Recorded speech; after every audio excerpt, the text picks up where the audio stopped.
Moosa alayhi salam when he defeats the Pharaoh. And how Allah subhanahu wa ta'ala can break every single law of nature as He sees fit, because Allah is the author of those laws, not you. And when we put our logic over His miracles, and when we place our odds over His qadr, over His divine decree, we've already lost the plot before it even started. Case of Moosa alayhi salam. Moosa alayhi salam is in front of the water with his companions on that day of Ashura.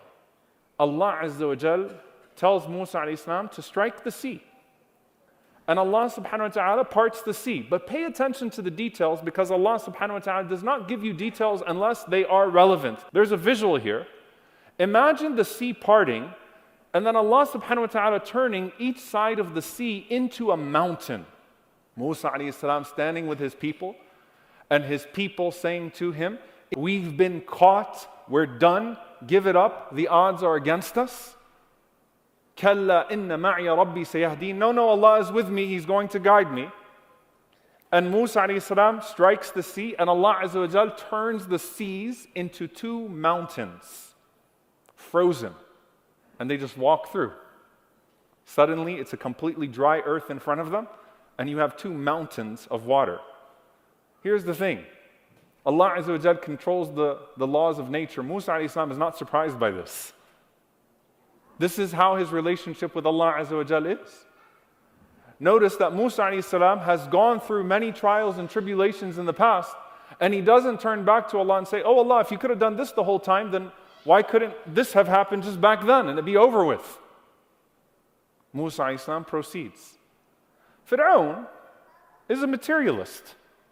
Fir'aun, as Imam al-Tabari rahimahullah says, he thinks, well, whatever just froze these two bodies of water on the side, if the laws of nature bent for him, they bent for me too.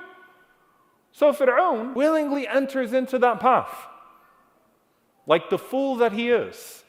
And Allah subhanahu wa ta'ala breaks down that water and drowns him and his people in that moment with that same water. Pay attention to the elements. There's an obstacle ahead. There's an enemy behind. There are naysayers present. This is actually the case of every single one of these stories, by the way.